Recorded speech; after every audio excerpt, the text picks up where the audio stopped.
Si tout le monde était d'accord, cette émission n'existerait pas. Bonsoir à tous, bienvenue sur le plateau de SAS Débat, saison 1, épisode 47.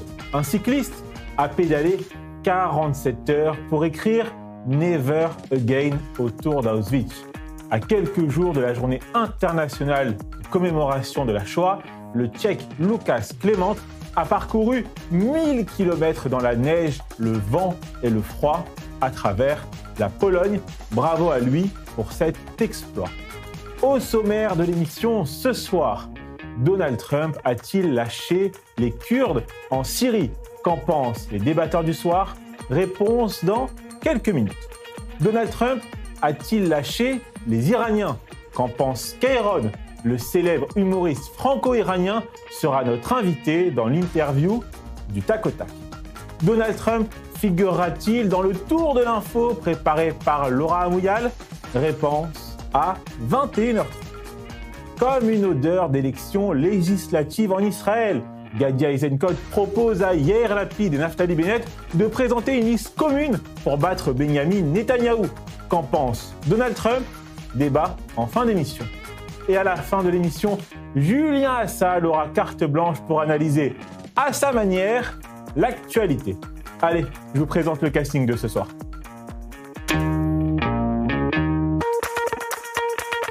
SAS Débat, saison 1, épisode 47, en compagnie de Nathanaël Slama. Bonsoir Nathanaël. Bonsoir. Comment allez-vous? Je vais très bien. Je reviens aujourd'hui de Netivot. J'étais à la Iloula du Baba Saleh. Après 2 années où le Sud a été confronté aux attaques du Hamas, de revoir une ville qui revit, de voir tous ces gens attachés à ce rabbin presque plus de 40 ans après sa disparition, c'était pour moi une très grande sensation. Et j'ai mis en ligne une cagnotte pour Thomas Guénelé pour faire une flottille en Iran pour aller sauver le peuple iranien, parce qu'apparemment il est attaché aux causes perdues. Vous êtes de retour après quelques semaines. Je suis sûr que notre ami Amir Badran vous a manqué. Bonsoir Amir Badran, comment allez-vous? Ça va. Tout va bien? Ça va. Super, vous êtes prêts? Toujours. Et à Paris, je salue Gérard Mordilla. Bonsoir Gérard, comment allez-vous? Bonsoir. Je me maintiens. Tout va... Jusqu'à maintenant, tout va bien, comme on dit généralement en tombant de la fenêtre. C'est ça. Jusqu'ici, tout va bien. Comme dans le film La haine. Il avait la référence, notre ami Nathanaël Slama. Et à vos côtés, nous retrouvons Rachel Bourlier. Bonsoir Rachel, comment allez-vous? Écoutez, je suis ravie d'être avec vous. Alors, je n'ai plus 20 ans, mais si j'avais 20 ans, une manière d'aimer Israël, et surtout ceux qui ont des doutes, si vous m'autorisez, Raphaël, je ferai une chose, je partirai avec un programme qui est Taglit.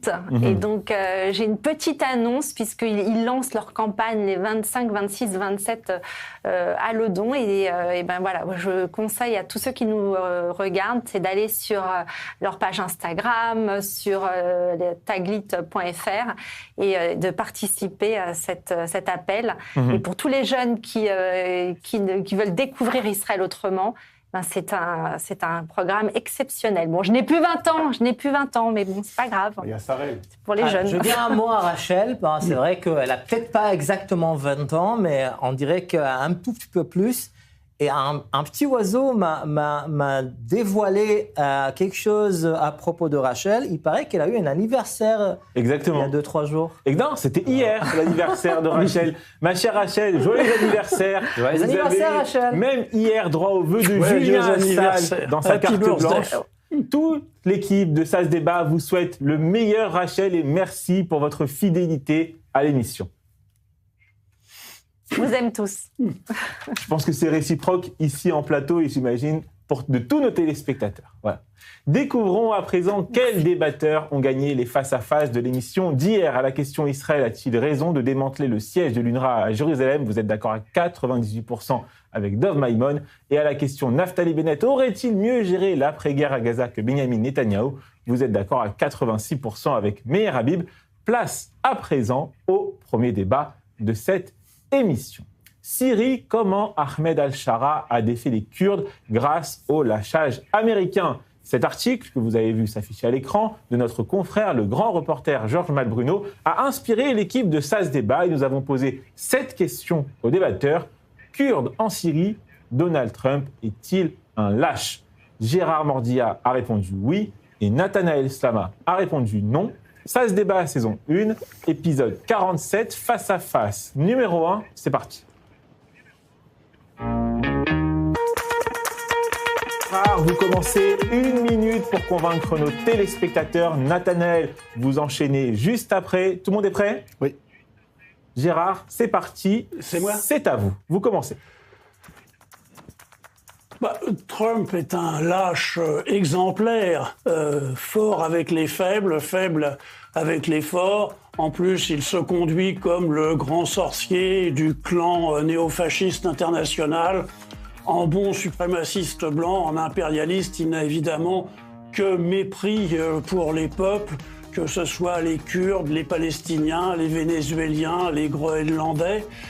Alors aujourd'hui, il soutient Ahmed El-Shara, qui est un ex-djihadiste, qui est le président provisoire de Syrie, dont le but avoué est évidemment d'éradiquer toutes les minorités, et en premier les Kurdes, mais aussi les Azéris, aussi les chrétiens, aussi les Juifs, s'il en reste quelques-uns.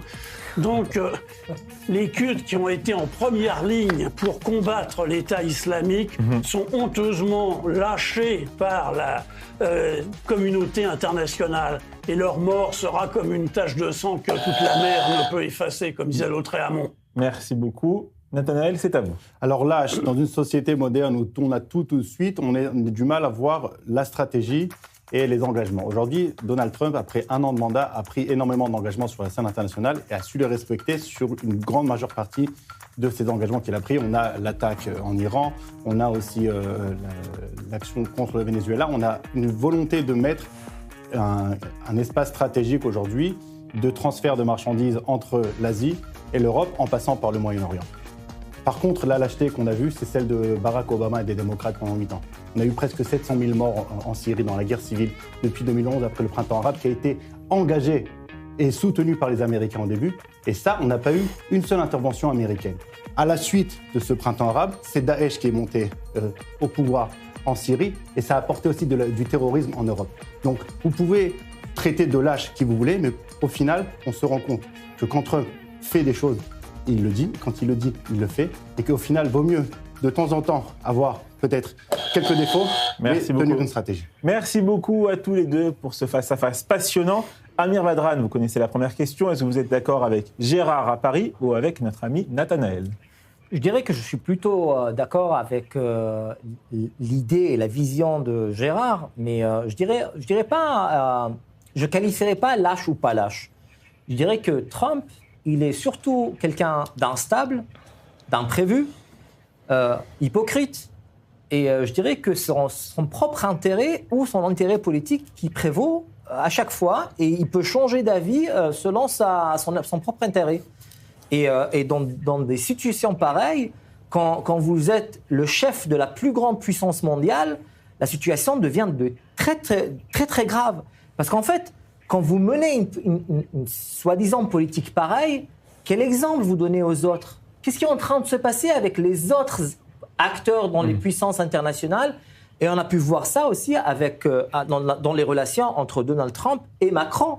Et c'était abominable. Rachel Bourlier, pourquoi Donald Trump accorde-t-il une telle confiance à Ahmed Al-Shara ?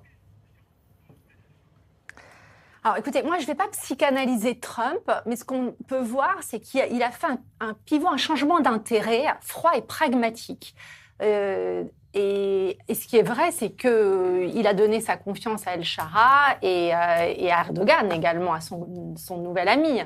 Et il a envie de changer la phase géopolitique. Il met en effet la sécurité de cette région dans les mains d'Al-Shara parce que je pense qu'il mise tout sur la Syrie et sur cette personne en qui il a davantage confiance aujourd'hui. Peut-être qu'il lui a donné des garanties par rapport à Israël aussi. Il ne faut pas oublier qu'il vient de dire qu'il a envie de rentrer dans les accords d'Abraham. Voilà, donc c'est peut-être aussi ce qui s'est joué. Alors malheureusement, il a sacrifié peut-être les Kurdes à ce prix-là. N'oublions pas que les Kurdes étaient le rempart par rapport à l'État islamique. Bien sûr. Donc Bien sûr. ça aussi, il ne faut pas l'oublier. Et les États n'ont pas malheureusement de sécurité avec Donald Trump qui se croit, je pense, seulement dans sa tête le shérif du monde. Bien sûr. Il n'y a pas d'intérêt, c'est juste c'est de la stratégie des intérêts, ils n'ont pas d'amis en fait. Merci il n'y a beaucoup, pas Rachel. d'amitié, il n'y a que des intérêts politiques. Nathanaël, Rachel l'évoquait, Israël soutient les Druzes dans le sud de la Syrie, mais les Kurdes sont censés être nos alliés également.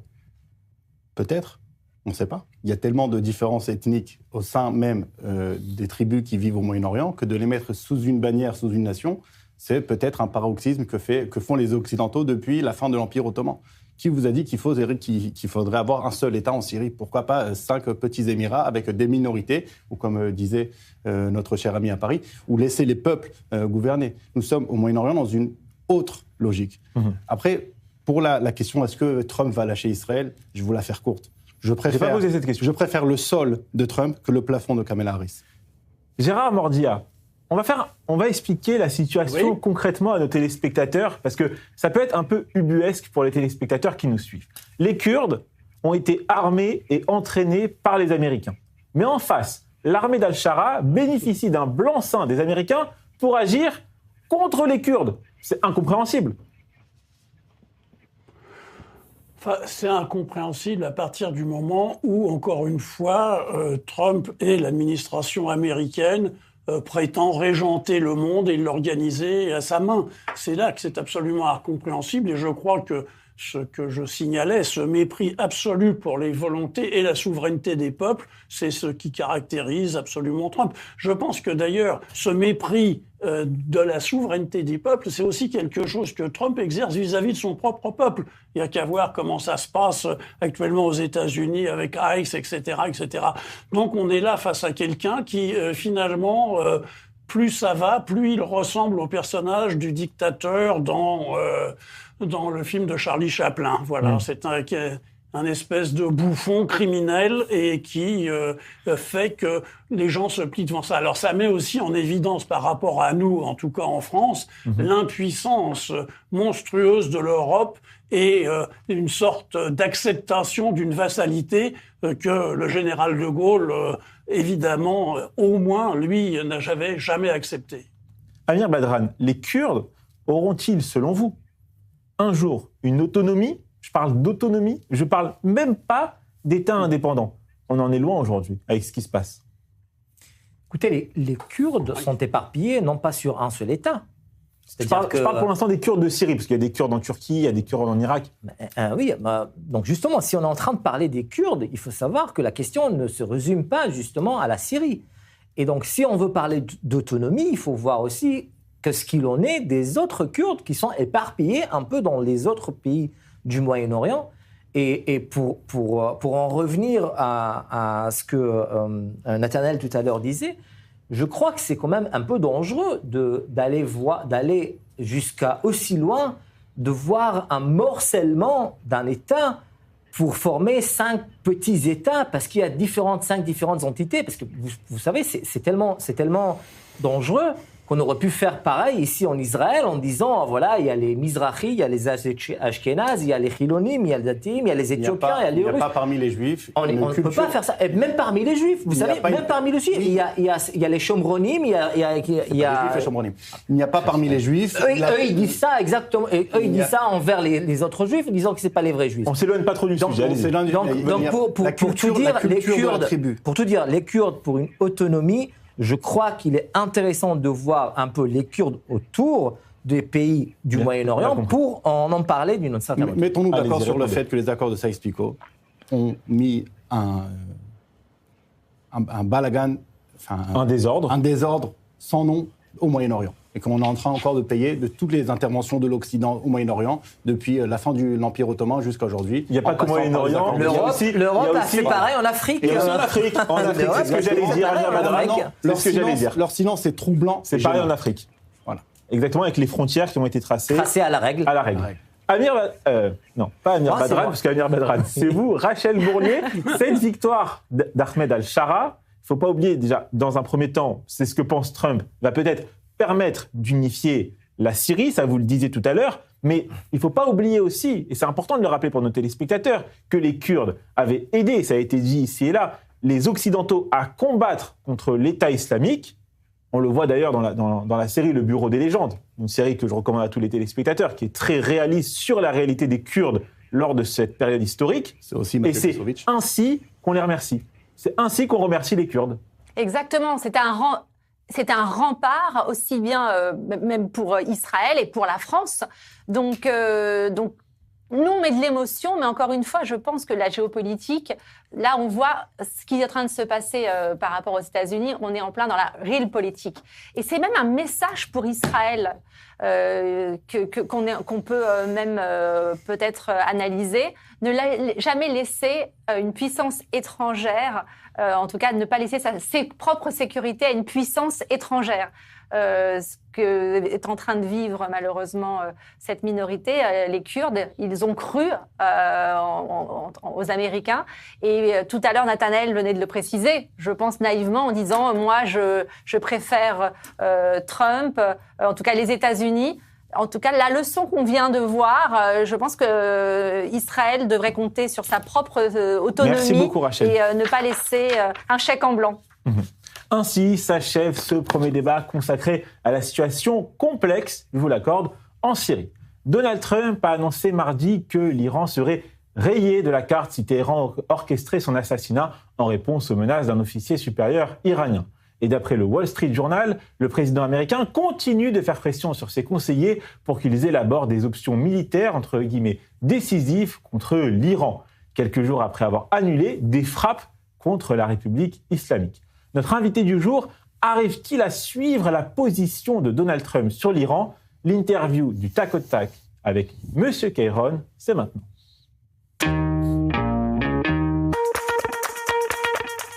Bonsoir Kairon, merci d'avoir accepté notre invitation sur i24 News. Vous êtes humoriste, acteur, réalisateur. Nos téléspectateurs vous connaissent pour vos rôles dans la série culte Bref, mais aussi pour vos films Nous trois ou rien et Mauvaises herbes. Et vous êtes né à Téhéran. Alors comment réagissez-vous quand Donald Trump menace de rayer l'Iran de la carte ? Après, Donald Trump, il dit tout et son contraire. Et tant qu'il n'a pas appuyé sur le bouton, il ne faut pas s'en faire, je pense. Est-ce que vous avez le sentiment que les manifestants iraniens ont été lâchés par les Occidentaux ? Donald Trump a une responsabilité vis-à-vis du peuple iranien. Il lui a dit « continuez de manifester, l'aide arrive », alors que cette aide, elle n'est jamais arrivée. Alors, ce n'est pas les Occidentaux, parce qu'il y a plein d'Occidentaux qui manifestent, qui soutiennent le peuple, qui font ce qu'ils peuvent, mais qui sont assez limités. En réalité, ce sont les puissances occidentales. Et moi, je l'ai dit il y a quelque temps, je n'ai pas une énorme confiance au gouvernement américain successif. Quand on voit le nombre de guerres dans lesquelles ils sont impliqués et on sait leur capacité à bouger pour leurs intérêts, j'aimerais dire que je suis surpris, mais ce n'est pas vrai. Et est-ce que vous avez des nouvelles de membres de votre famille en Iran ? Non, toujours pas. Toujours pas. Donc, il n'y a pas eu encore de rétablissement d'Internet pour avoir des communications avec l'extérieur. Non, on entend des anecdotes. Quelqu'un qu'on connaît a été récupéré un corps et lui ont fait payer, lui ont demandé 6 000 € parce qu'il y avait plusieurs balles à l'intérieur du corps. On entend des bribes d'histoires, d'anecdotes. Il paraît qu'un tel a perdu un tel, mais on n'a pas encore réussi à vraiment avoir des membres de notre famille et avoir des infos concrètes, malheureusement. Quels membres de votre famille sont encore en Iran aujourd'hui ? Vous avez des cousins, des oncles peut-être ? Oh, il y en a beaucoup. Il y en a beaucoup. Rien que dans la famille de mon père, ils sont 12. Et dans la famille de ma mère, ils sont 5. Donc juste si vous prenez les 12 et que vous prenez les femmes, les enfants, les cousins, ils font des enfants, les petits-enfants, il y en a beaucoup. On se parle ici, moi je suis en plateau à Tel Aviv. C'est vrai qu'Israël vit sous la menace d'une attaque nucléaire iranienne depuis des décennies. Comment avez-vous vécu la guerre récente des 12 jours entre Jérusalem et Téhéran, Kairon ? Si je peux être très honnête, je ne vais pas me faire des amis, mais Je suis quelqu'un dans la nuance et évidemment, le gouvernement iranien est cataclysmique. On est sur quelque chose d'insensé, le mal qu'ils font à leur peuple. Mais je ne suis pas non plus un fan de Netanyahou, si je dois être très honnête. Et moi, j'ai l'impression que ce sont les peuples qui subissent dans tous les cas. Ce sont eux qui souffrent, que ce soit le peuple israélien, le peuple iranien. Même en Occident, où on a envie d'aller dans une direction et les gouvernements ne suivent pas. Je vois des intérêts très haut placés qui malheureusement le peuple ne peut pas les palper et ils servent tout le temps de chair à canon.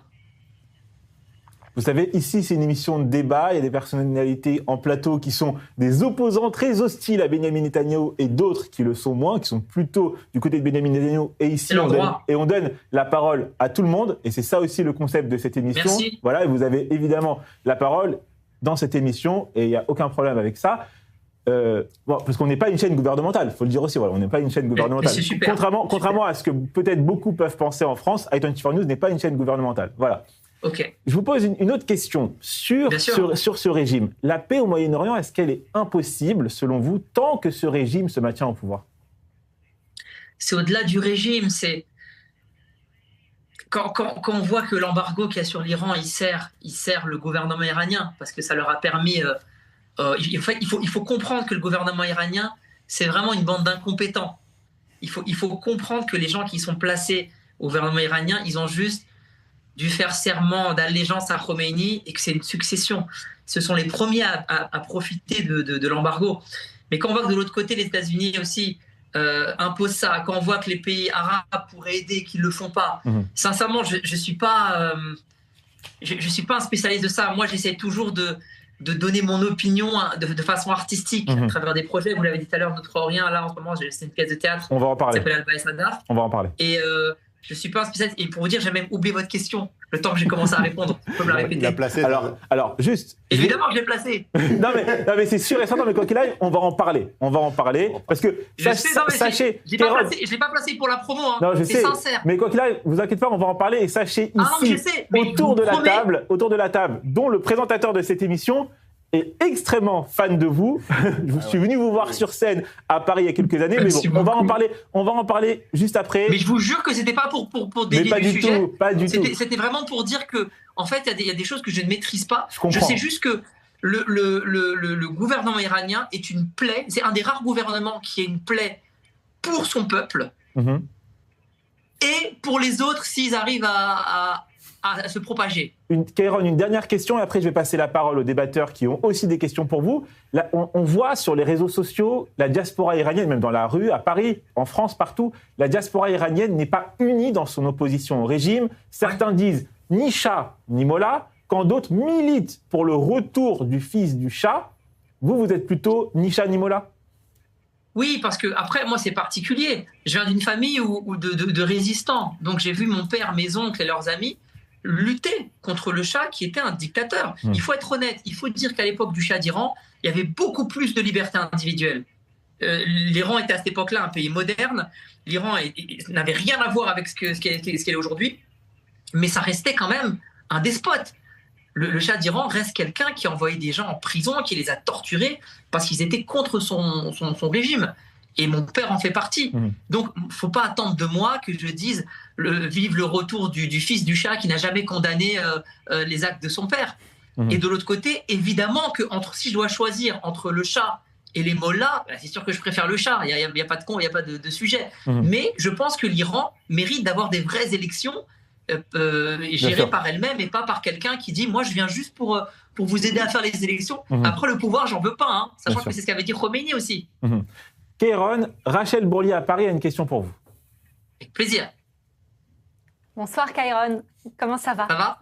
Merci, très bien. Alors merci moi, je suis venue à Paris voir un spectacle formidable, c'est pas de la flagornerie, hein, alors on se tutoie dans la vie, donc je vais te tutoyer, que tu as écrit et produit, Alba et Sadaf, c'est deux destins croisés de femmes, une en Amérique latine au Salvador et une en Iran, qui est une passionnée de foot et qui prend tous les risques, qui se déguise en garçon pour aller soutenir son équipe de foot à Téhéran, et une qui est enceinte au Salvador. Et ce qu'on ne sait pas et que j'ai appris, c'est qu'aujourd'hui, en 2026, une femme au Salvador qui est enceinte et qui veut avorter, même si elle est victime de viol ou si son enfant a une malformation, eh bien, elle peut risquer jusqu'à 50 ans de prison. Écrire cette pièce, est-ce une manière pour toi de t'engager politiquement? C'était ta manière de te mobiliser. Et d'ailleurs, je conseille cette pièce qui se joue au Théâtre Apollo à Paris à tout le monde. J'ai été bouleversée, on n'en sort pas indemne. Et je précise que le casting est exceptionnel. Merci beaucoup. Pour être tout à fait honnête, je pense que même une chanson d'amour est politique. En fonction de ce qu'on va dire dans la chanson, soit dans la chanson, ça a été coupé, vous m'avez entendu, je ne sais plus si j'ai... Non, c'est bon, on vous entend. On t'entend, tu veux y aller. Oui, pardon, je vous disais que même dans une chanson d'amour, en réalité, si la chanson dit fais ce que tu veux, tu es libre, etc., c'est un parti pris. Si la chanson dit autre chose, c'est un autre parti pris. Donc en réalité, je pense que quelles que soient nos phrases en tant qu'auteur, on est forcément politique. Je n'ai jamais cherché à être politique, à me dire je vais être politique, je vais défendre une cause. Qu'est-ce que je vais défendre ? J'adore les histoires vraies et je suis une éponge. Et donc quand j'entends parler d'histoire, j'ai entendu l'histoire d'Alba qui est une histoire vraie et l'histoire de Sadaf qui est également une histoire vraie. Je me suis dit il faut absolument raconter ces histoires-là parce qu'elles sont touchantes, parce qu'elles sont drôles, parce que ce sont des portraits d'humains forts, parce que je pense que ça peut inspirer d'autres personnes et on peut apprendre des choses qu'on ignore. Donc à aucun moment je me suis dit je vais être politique. Comment je vais être politique ? Je me suis juste dit ces histoires-là méritent qu'on en parle sur scène. Et ça, c'est le spectacle à 20h. Mais à 21h30, je monte sur scène et je fais des blagues de beauf en impro. Et je suis pas du tout politique. Donc en vrai, ça s'est présenté comme ça, mais je pense qu'un artiste est forcément politique, même s'il dit l'inverse. Kéron, est-ce que vous pouvez vous reculer légèrement pour qu'on puisse... Bien sûr, je suis nul en informatique, pardon. Merci beaucoup. Je suis trop nul. Une question en plateau à Tel Aviv de Nathanaël Slama. Déjà, Kéron, bonsoir. Ça me fait plaisir de vous avoir, de vous voir en face. Vous êtes un des artistes qui lâche le plus de contenu gratuit sur YouTube. Et il faut s'abonner et mettre la cloche. Et franchement, il faut le faire. Même d'Israël, je vous suis. Et j'adore ce que vous faites. Et bravo. Et j'aimerais aussi vous poser une question ou faire une remarque. Mais vous savez que l'engagement des artistes pour leur pays quand ils sortent d'une diaspora est un luxe que pas tout le monde a. On voit aujourd'hui les artistes juifs en France qui ont du mal à se positionner pour Israël ou contre Israël. Et vous avez cette chance de pouvoir dire « je suis contre le régime iranien ». Vous avez cette chance de le faire et je vous salue pour ça et j'espère que vous n'allez pas faire moins de contenu à cause de ça maintenant. Voilà. Non, bien sûr que non, même si après, c'est pas simple non plus parce qu'il y a ceux qui sont pas d'accord avec moi et qui du coup me le font savoir. Mais non, je continue à faire le contenu. Moi vraiment, je dissocie. Je suis plein de nuances. Il y a très peu de... À part les gouvernements scandinaves, il n'y en a aucun que je trouve vraiment qualitatif sur cette planète. Hein. Franchement. Gérard Mordilla, vous êtes un artiste. Allez, une question d'un artiste à un autre artiste. Oui. Non, je veux simplement dire que j'ai approuvé tout ce que disait Kéron. Je suis exactement sur le même point de vue, que l'Iran est une théocratie fasciste et je crois surtout que s'il y a une libération, ça viendra d'un mouvement de l'intérieur et ça ne viendra pas de l'intervention de quelques pays que ce soit de l'extérieur. Alors, le problème est terrible pour eux parce que le peuple iranien a contre lui les gardiens de la révolution qui ont la corruption à 2000%, qui ont les armes, qui ont toutes les structures étatiques, etc. Les autres, pour l'instant, n'ont que le courage. Mais moi, je pense beaucoup que c'est ce courage qui pourra changer les choses. Parce qu'il ne faudrait pas... Ce qui pourrait changer, c'est que l'armée change de côté. Mais on échangerait une théocratie fasciste contre une dictature militaire. Ce n'est pas ça. L'Iran est un grand pays, d'une grande culture, une grande histoire, et son peuple est capable... Dans combien de temps, je ne sais pas, le plus vite possible, je le souhaite, justement de renverser ce régime monstrueux qui a été mis en place, qui est d'ailleurs l'exact pendant de ce qu'était le Shah à son époque avec la Savaille, etc. ils n'arrivent pas à s'arracher à ça. Et moi, je crois que c'est ça qui est non pas désespérant, parce qu'on n'est pas assez riche pour être désespéré, mais qui parfois fait douter tout simplement de notre propre courage. On ne peut pas être simplement des spectateurs impuissants face au malheur du monde. Nous sommes, en tant qu'artistes, forcément, et c'est là que je le rejoins, Kéron, absolument entièrement engagés. À partir du moment où on s'adresse au public, de quelque manière que ça soit la danse, la musique, le cinéma, la littérature, etc., ça devient politique au sens initial du terme, c'est-à-dire qui s'adresse à la cité. Et je crois que c'est notre façon à nous de protester contre le monde tel qu'il est aujourd'hui. Mais il ne faut pas être naïf, ils auront besoin des Américains, de la puissance comme nous on a eu besoin pendant la Seconde Guerre mondiale face à Hitler, de la puissance... des Russes Des Américains. Des Russes. Des Américains. Donc, je pense que les Iraniens, vous allez avoir besoin de la force de Donald Trump. Ils auront besoin, les Iraniens, des Russes et des Chinois. Amir pas Badran. Forcément de Donald Trump. Amir Badran. Oui, Kéron, bonsoir. Bonsoir. Moi, je me demande comme ça, je suppose que vous êtes français, vous avez vos origines iraniennes, et je me demande, est-ce que vous vous sentez des fois déchiré entre ces deux mondes-là qui des fois sont contradictoires, des fois viennent ensemble. Tu incarnes un peu les deux, donc alors, quels sont tes sentiments ces jours-là? Et Kéron, je vous précise qu'Amir Badran est un élu municipal à la mairie de Yafo, Tel Aviv-Yafo, et qu'il représente ici en plateau la minorité arabe-palestinienne. Voilà.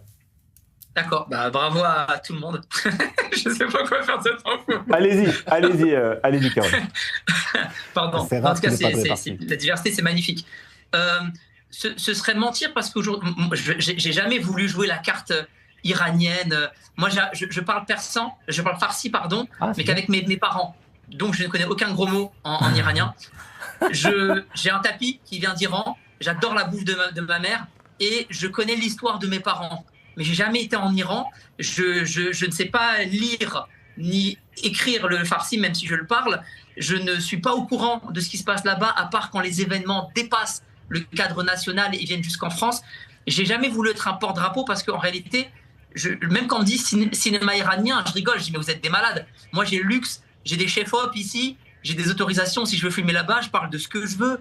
Le cinéma iranien, c'est des gens qui sont en difficulté, qui ont des interdits, qui doivent faire preuve de tellement d'imagination et de ressort d'inventivité pour contourner le régime. Donc eux, ils méritent ce titre-là. Moi, je suis un Français. Je suis Français d'origine iranienne.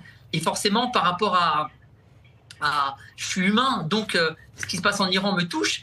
Mais comme ce qui se passe au Congo, sauf que quand ça se passe au Congo, personne m'appelle en télé pour en parler.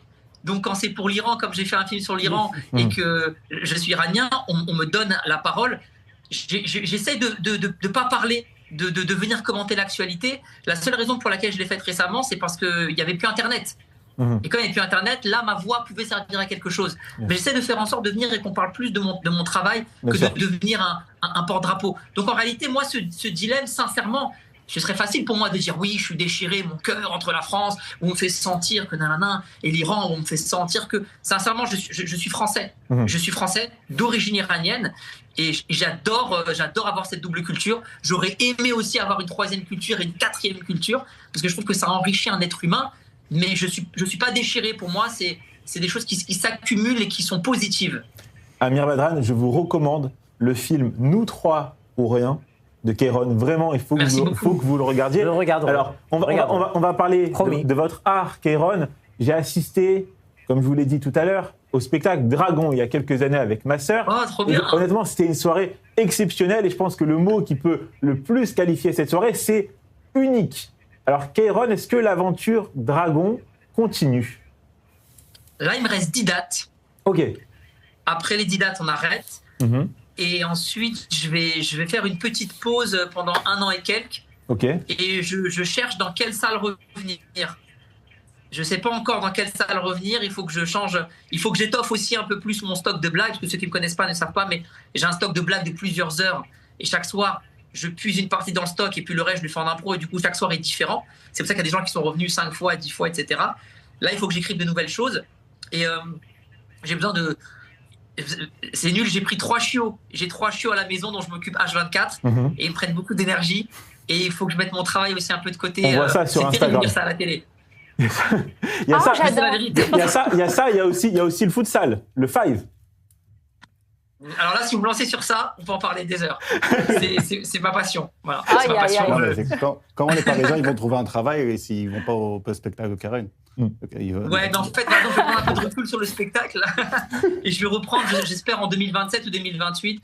Et d'ici là, je vais me concentrer sur Alba et Sadar parce que cette histoire, je veux qu'elle fasse le tour de la France. Je veux que les gens soient au courant et qu'ils puissent ressentir l'émotion que Rachel a ressentie.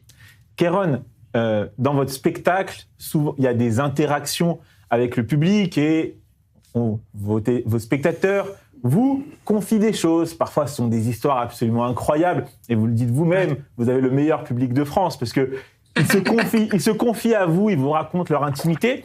Alors, honnêtement, je vais jouer le spectateur de Kéron et je vais vous raconter une anecdote très personnelle qui vous concerne et qui me concerne encore plus. Et vous allez voir, ça. Je parle pas, je vous laisse parler. Hein. Vous me laissez parler, je vous raconte ça. C'est assez court. J'ai une fille qui a 2 ans, qui est née en janvier, qui a fêté il y a pas longtemps ses 2 ans. Et la veille de sa naissance, on sentait avec ma femme que ça allait être sûrement le moment, la soirée de l'accouchement. On est sortis ensemble, on s'est baladé à Tel Aviv, on est rentré à la maison. Et quand on est rentré, on s'est assis, on s'est installé et on a regardé vos sketchs. Et quelques temps après, à peine, on a fini de regarder les sketchs et quelques minutes après, ma femme vient me voir et me dit « Raph, je pense que c'est bon, faut qu'on aille à l'hôpital. » Donc la dernière chose que ma fille a entendue dans le ventre de sa mère, c'est vos blagues. Voilà, c'était mon anecdote. J'ai pas les mots, merci, Voilà. Ça me touche énormément, vraiment. Waouh. Et c'est une histoire vraie. Hein. Ouais. Vraiment, j'ai demandé l'autorisation à Non, ma mais c'est femme magnifique. avant de la raconter. J'ai dit voilà, j'ai Kéron ce soir déjà. Je vous dis honnêtement, j'étais très content de vous avoir, vraiment très content. Nathanaël, Rachel, tout le plateau, on est vraiment Mais hyper merci pour honorés de l'accueil, vous avoir. vraiment, c'est adorable Et de votre part. cette anecdote-là, elle est véridique. Et donc voilà, peut-être que les rires provoqués ont emmené quelque chose. Voilà. Ça, normalement, c'est spectacle à vie, ça, normalement. C'est une bonne méthode C'était dans la provoquer les salle, oui. accouchements. Mais il faut qu'il aille se produire en Israël. Voilà. Il est en Israël. En tout cas, je suis content de savoir que Kairon, il n'est pas seulement dans les dans ma tête, il maternités. existe en vrai aussi. Exactement. Non, mais franchement, merci pour votre accueil. Vous êtes vraiment tellement gentils. Bon. Ça me touche énormément. C'est Bah, du jamais vu, hein, ça n'a jamais passé comme ça. Hein. Non, parce qu'il faut savoir que c'est une émission de débat. Parfois, ça se castagne un peu en plateau. Et bon, là, Mais c'est ça. on a un moment un peu hors du temps avec vous. Donc, on est tellement contents que voilà, on vous remercie beaucoup, Un plaisir. Merci Kéron, beaucoup. Merci à vous. d'avoir accepté notre invitation sur les 24 News. Vous êtes la bienvenue quand vous voulez. Et dès que je reviens à Paris, je reviens voir. Déjà, j'ai pas vu la pièce. Mes invités, les 6. Je- Si vous venez à Paris, vous êtes mes invités, quand Voilà. vous voulez. Alors, j'ai pas vu la pièce. Donc, moi, ça sera plutôt pour la pièce. Mais s'il faut revenir voir Dragon, avec grand plaisir. Vraiment, Avec plaisir, Kéron, vous merci m'écrivez. beaucoup. Avec grand plaisir. Merci encore pour votre gentillesse. Au revoir, Kéron. Merci. À bientôt. Merci encore. Il est Voilà, adorable. c'était incroyable. Il est adorable. Magnifique. Ouais. Magnifique, vraiment. Et je suis content d'avoir pu faire cette interview. Vraiment. On fait le tour de l'info ? En fait, Allez. pour l'info. Allez, c'est parti. Ah, la régie. Je pense que la régie était encore dans l'interview avec Kéron. Elle n'a pas tellement suivi le fait qu'on enchaîne avec le tour de l'info. Ce petit détour par le tour de l'info qui va commencer avec, honneur aux dames, Rachel Bourlier. Rachel, un article du site internet Eurovision Quotidien. Lors de la finale Akohavaba, émission musicale dont le but est de choisir le représentant pour Israël à l'Eurovision, public et jury ont été unanimes. Ce sera donc Noam Bétan qui représentera Israël à Vienne en mai prochain. Il a totalisé 197 points devançant Gal de Paz qui a obtenu 94 points et Shiraz Love avec 74 points. Noam Bétan est franco-israélien. Je l'avais interviewé pour Actualité Juive il y a quelques années. C'est une victoire, honnêtement, dans la communauté francophone en Israël qui nous a fait tellement plaisir, Rachel, tellement, si vous saviez. Mais oui, mais en plus, il a tous les atouts pour aller loin. Alors, on sait que l'Eurovision, c'est plus ce que c'était. Alors moi, pour tout vous dire, je ne suis pas une fan de l'Eurovision. J'ai commencé à aimer l'Eurovision dans un contexte particulier, comme vous le savez, malheureusement un contexte tragique. C'est après le 7 octobre. Et lui, il va aller à l'Eurovision avec d'autres arguments, d'autres atouts, parce que malheureusement, il a eu deux collègues qui ont essuyé les plâtres de l'antisémitisme dans un contexte politique compliqué, parce qu'on connaît ce concours un peu kitsch. D'habitude, les participants y vont avec une ambiance assez bon enfant. Malheureusement, c'est pas le cas des artistes israéliens. Lui, il va y aller avec ses collègues qui vont sûrement lui donner quelques tips en lui expliquant. Mais c'est un garçon et puis surtout, je crois qu'il a une carrière en Israël déjà. C'est déjà un artiste reconnu. C'est un homme. Les personnes qui votent, le public, les femmes généralement aiment bien les garçons. Il est français, franco-israélien, donc il va peut-être pouvoir chanter aussi un petit peu en français. Et puis surtout, je crois qu'il a donné quelques interviews en disant qu'il y allait avec une autre philosophie. Et j'espère que ceux qui crient au boycott ne vont pas... c'est facile de boycotter un artiste quand on est impuissant devant un État. Donc, je pense que tous ceux qui vont essayer de boycotter Israël vont avoir du fil à retordre avec ce jeune homme qui conjugue le charme, une voix puissante, charismatique. Donc, je comprends votre enthousiasme, Raphaël, parce que je dois vous avouer que je ne suis pas restée indifférente, moi non plus. Il faut savoir quelque chose. Peut-être qu'en France, comme il n'y a pas eu de victoire depuis des décennies à l'Eurovision, c'est moins populaire qu'en Israël. Mais en Israël, le concours de l'Eurovision, c'est quand même quelque chose d'extrêmement populaire, d'extrêmement suivi. D'ailleurs, les Israéliens adorent plaisanter avec ce fameux 12 points qu'ils disent en français. On n'a pas la Coupe du Monde, on n'a pas l'Euro. Il nous reste que l'Eurovision. Il reste l'Eurovision. Exactement. Bon, on ferme cette parenthèse artistique et on revient à des sujets un peu plus lourd dans cette émission. Amir Badran, votre information. De hauts responsables du groupe terroriste Hamas préparent, je cite, une sortie sécurisée de la bande de Gaza, ont révélé mardi des sources au sein du groupe terroriste aux médias saoudiens Asharq al-Aswat. J'espère que je prononce bien. Comme on dit, les rats quittent le navire, Amir Badran ? Les rats quittent le navire. C'est une expression française. Comment on le dit en arabe ? Non, les rats quittent le navire, c'est une expression française. Ouais. Écoutez, moi, j'aime pas qualifier des choses de cette manière-là. Je crois que le Hamas doit effectivement quitter le régime et l'administration à Gaza, qu'il est temps de céder pour une autre entité, espérant dans une phase intermédiaire pour des technocrates qui pourraient rétablir la situation à Gaza parce qu'elle est terrible. Et c'est comme ça qu'il faut regarder un peu l'intérêt du peuple palestinien et des Gazaouis plus spécifiquement, parce que vraiment ce qu'ils ont subi pendant ces 2 dernières années, c'était catastrophique. Et même avant, c'était la galère pour les Gazaouis qui étaient vraiment dans la plus grande prison du monde, incapables de sortir, de quitter cette bande de Gaza qui est la plus concentrée du monde au niveau de personnes sur 1 kilomètre carré. C'est faux. Ah bon, il y a c'est plus faux de gens au mètre carré à Tel Aviv qu'à Gaza, déjà premièrement. Il y a eu 300 000 Gazaouis. À Tel Aviv, c'est pareil, la condensité. Comme à Gaza, il y a 2,2 millions de Gazaouis sur 365 km carrés.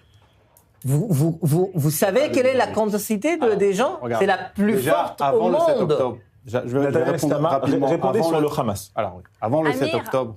Attendez, Rachel Bourlier. D'abord, notre ami Nathanaël. Avant le 7 octobre, il y a 300 000 Palestiniens qui sont sortis de la bande de Gaza, déjà, donc ils pouvaient sortir s'ils voulaient, premièrement. Et deuxièmement, il n'y a plus d'intérêt, il n'y a plus d'avenir pour les Gazaouis dans la bande de Gaza. Après le 7 octobre, l'histoire demande à l'humanité entière que le peuple qui a commis les horreurs du 7 octobre n'ait plus d'avenir dans l'endroit de lequel ils sont partis pour commettre ces horreurs-là. Le peuple ?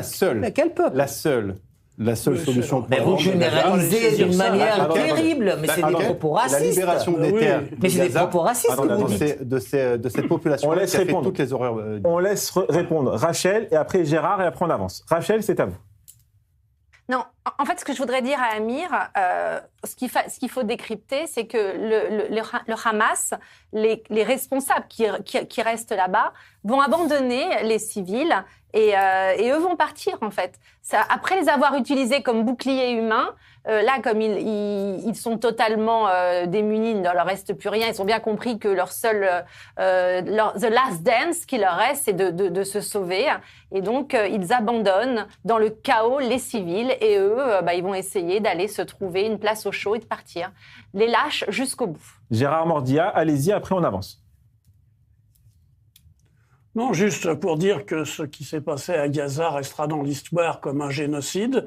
Et donc, ceux qui s'en vont aujourd'hui s'en vont. Mais à mon avis, il y a autant de partisans du Hamas qui ont été créés à cause du génocide. C'est simplement parce que c'est insupportable de vivre ça et que selon la formule éternelle, il faut mieux mourir debout que de vivre à genoux. Monsieur Mordilia, vous êtes les en train de Gazaouis vulgariser vivaient à genoux. Il y a Les pas de Gazaouis génocide. vivaient à genoux dans un régime raciste et d'apartheid. Il faut le dire. Alors, il n'y a Non, pas de il génocide, faut mais le dire, vous pouvez, mais c'est faux. le reste, C'est vous pouvez faux. le garder, mais il n'y avait pas de Il n'y génocide. avait Faut pas qu'on avance. d'intention. Le mot génocide est Faut en qu'on trop. avance. Il n'y a pas Mais d'intention de génocide. Donc Il y a C'est pas le point de vue d'intention. américain, il ne faut jamais dire génocide. Oui, ici, c'est Bah un non. génocide, Vous bien pouvez dire qu'il y a eu entendu. beaucoup de morts, vous ne pouvez pas Ça dire a qu'il y a un été le génocide. projet dès le début de Netanyahou Non, ça a été d'éradiquer repris. Bon, tous les alors, allez-y, vous êtes dans le Palestiniens, disque, tous vous êtes dans le hommes, même femmes, disque dans le enfants. 33 tours des années 60, monsieur. On avance. Même aujourd'hui, il y a Oui, eu mais des c'est ça, attaques à mais- Gaza, mais des vous soldats êtes dans les années israéliens, 30, des attaques ce n'est pas- Vous êtes aériennes du durant côté des néofascistes. Ça va trop loin. Aujourd'hui, Ça va trop loin. Il J'ai faut mieux rappeler- dans les années 50 que les années Palestiniens, 30. dont Il n'y a 3 pas journalistes Stop, et stop. 3 Faut qu'on enfants. avance. Faut qu'on avance. Juste pour Aujourd'hui. rappeler Non, non, mais que Israël allez-y. n'a pas été condamné par une cour internationale pour génocide. Il n'y a pas d'intention de génocide. Donc on ne peut pas dire qu'il y a un génocide. Il peut dire qu'il y a beaucoup de morts. Il y a On ne crime peut pas de dire guerre, qu'il y a. crime de guerre Non, contre, qui est-ce qui a crime contre défini le crime de l'humanité. guerre ? Il y a beaucoup Il y a de des morts. mandats d'arrêt Il y a contre beaucoup de questions. Benjamin Allez, Netanyahu, stop, un stop, mandat stop, d'arrêt stop. contre Alors, le ministre de la on va parler de Défense politique française. israélienne. On va parler de politique française avec Tout vous. ça, on peut pas On va le parler de nier, quand politique même. française avec vous, Gérard Mordia. Un article de nos confrères du Figaro. Le patron des députés LR, Laurent Wauquiez, a affirmé qu'il ne serait pas sérieux de faire tomber le gouvernement dans le contexte international actuel, écartant une censure de l'exécutif de Sébastien Lecornu de la part de la cinquantaine de députés LR. Dans le contexte international de danger qui est celui de la France et de menace d'une guerre commerciale, il ne serait pas sérieux de faire tomber le gouvernement et de laisser la France sans budget, a déclaré Laurent Wauquiez. Les Républicains approuvent un budget qu'ils qualifient eux-mêmes de socialiste. Le contexte international, c'est peut-être une autre manière de dire qu'ils ne veulent pas d'une dissolution et de prendre le risque de perdre leur siège. Vous êtes d'accord avec ça, Gérard ? Oui, tout simplement, on est en train d'assister en France à l'union des droites, c'est-à-dire qu'il n'y a plus du tout aucune différence entre les partisans de M. Macron jusqu'aux partisans de M. Bardella, de Mme Le Pen, de M. Ciotti, etc. Donc on arrive à cette chose qui est l'union des droites. Évidemment, c'est trop tôt pour eux de retourner aux urnes actuellement. Et c'est quand même assez rigolo d'entendre M. Wauquiez parler du budget comme d'un budget socialiste. Il ne doit pas très bien savoir ce que veut dire socialiste, parce que ce budget est tout sauf socialiste à partir du moment où jamais on ne s'attaque aux revenus du capital. Et bon, on a publié beaucoup de chiffres pour montrer combien, je crois, depuis l'élection de M. Macron, les fortunes des plus fortunés ont quadruplé. Je crois que c'est ahurissant. Alors qu'il y a actuellement en France, et là, c'est pas un gauchiste, un couteau entre les dents qui vous dit ça, c'est l'INSEE, il y a 11 millions de Français qui vivent actuellement sous le seuil de pauvreté. Et dans ces 11 millions de Français, il y a 25% qui vivent avec 450 € par mois et qui sont majoritairement et peut-être même unanimement des femmes seules avec enfants. Merci beaucoup. Donc, il faut arrêter de dire que ce budget est socialiste. C'est un budget de droite soutenu par des socialistes qui sont évidemment là tout à fait en dehors du rôle qui devrait être le leur. Merci beaucoup, Gérard. Votre information, Nathanaël Slama, environ 196 000 survivants de la Shoah sont encore en vie dans le monde, dont la moitié vivent en Israël, selon les données publiées mardi par la conférence sur les revendications matérielles juives contre l'Allemagne, basée à New York. Ce chiffre est en baisse par rapport aux estimations de janvier 2025, qui faisaient état d'environ 220 000 survivants. Comment on fera pour raconter l'histoire de la Shoah lorsqu'il n'y aura plus ces survivants? C'est la deuxième question que je me pose. La première question, c'est comment est-ce que ces gens-là pourront finir leur vie dans une dignité, la plus grande dignité qu'on pourra leur donner.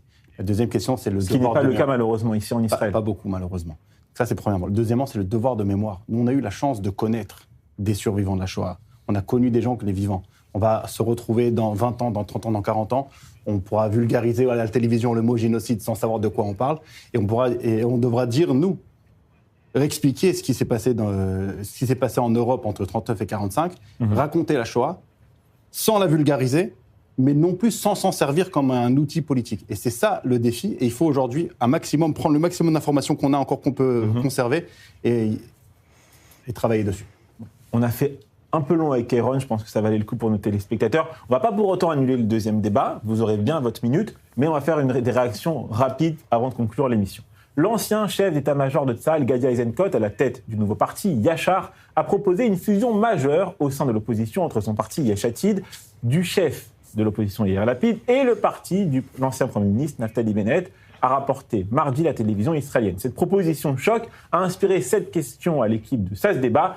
Yair Lapid, Naftali Bennett et Gadi Eisenkot doivent-ils s'unir dans une liste commune pour faire tomber Benyamin Netanyahou? Amir Badran a répondu oui. Rachel Bourlier a répondu non. SAS Débat, saison 1, épisode 47, face à face. Numéro 2, c'est parti. Amir, vous avez 1 minute pour convaincre nos téléspectateurs. Rachel, vous enchaînez juste après. Tout le monde est prêt? Ouais. N'oubliez pas, 1 minute pour convaincre. Amir, c'est à vous.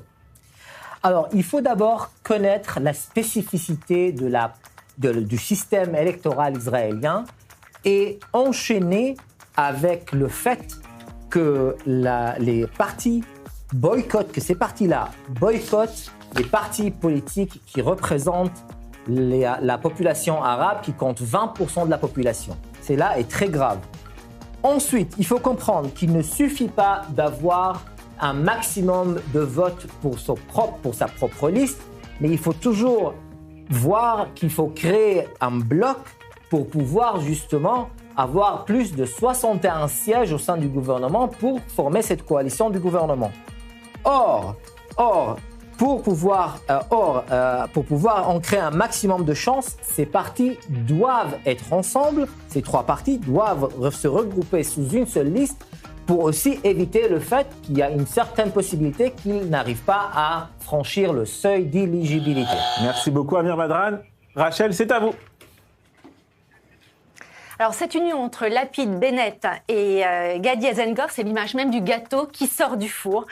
C'est très gonflé, c'est impressionnant à l'image et visuellement, mais dès qu'on le pose sur la table de la réalité, eh bien c'est comme un soufflet, ça retombe. Et pour quelle raison? Eh bien tout simplement parce qu'à l'intérieur, il n'y a malheureusement rien et surtout, eh bien la substance, il n'y a aucune levure idéologique. Et alors, il y a surtout une chose qu'il faut dire, c'est une imposture. Voilà, maintenant que c'est dit, il faut aussi qu'on tente de vendre une cohérence factice alors que tout oppose ces hommes. Il y a le libéralisme laïque et il y a le nationalisme religieux. Alors, ce n'est pas un projet pour Israël, c'est un mariage de dupes. Et aussi une autre chose, c'est du mensonge. Vous allez me dire qu'en politique, on a l'habitude. Mais le plus grave, pour coexister mathématiquement, ils vont devoir faire un bloc et pactiser avec les partis arabes antisionistes. Et c'est là que l'imposture devient une trahison pour les électeurs israéliens. Merci Rachel. J'imagine que vous êtes plutôt d'accord avec Rachel. Alors déjà, je vous ai vu faire des oui de la tête comme ça pendant tout son argumentaire. En fait, c'est très dur de commenter la politique israélienne tant que Netanyahou est au pouvoir. C'est l'épouvantail de la politique israélienne depuis 40 ans. Qu'on dise soit pour ou contre, c'est un épouvantail. C'est comme le Real de Madrid en Ligue des Champions, les années où Zidane il était entraîneur. Le Real Madrid. Le Real Madrid, c'était injouable. Real Madrid, Barça. Et dans les années 2015. Donc ça, c'est premièrement. Après, ce qu'elle a dit, Rachel, et je suis complètement d'accord avec elle, c'est que l'opposition israélienne aujourd'hui n'a rien à proposer, mis à part le tout sauf Bibi. Il y a tellement de sujets. On a fait un débat sur ça. Il y a tellement de sujets à parler. On a battu le record de nombre de morts sur les routes. On a une question sur les réservistes. Comment on fait pour les ramener au travail? Comment on fait pour leur donner un statut? Comment on fait pour leur donner des maisons? Comment on fait pour réduire le prix, le coût de la vie? Si vous êtes dans l'opposition... Netanyahou a donné ses réponses parce que c'est son gouvernement à lui qui est en charge des morts qui sont dans les routes. C'est Miri Regev, c'est son propre parti à lui. Amir, on n'est pas là pour débattre sur cette question. Mais vous êtes en train de dire des choses... On est là pour débattre. Vous êtes en train de dire des choses qui sont contradictoires parce qu'en fait, c'est lui qui... Attention. attendez, je vais écouter Gérard.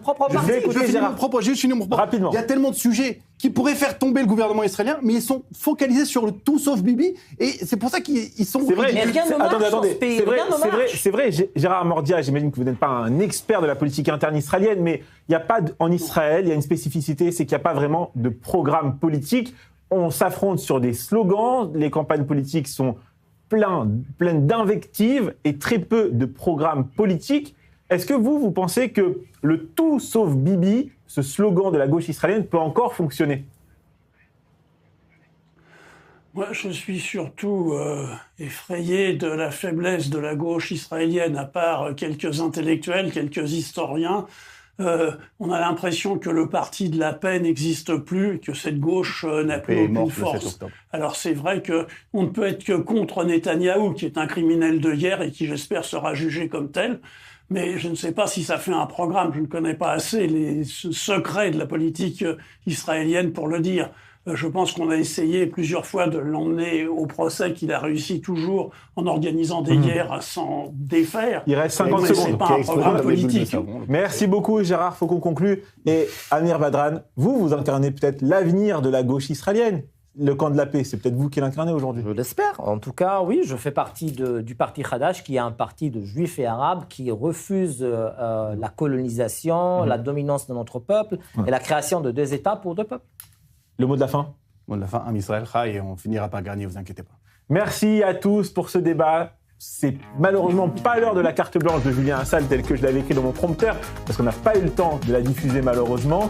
Mais on le retrouve demain, notre ami Julien Assal. Merci Gérard Mordia, Rachel Bourlier, Nathanaël Stama, Amir Badran, Kéron pour avoir accepté notre invitation. Restez avec nous sur i24 News. Bonne soirée à tous.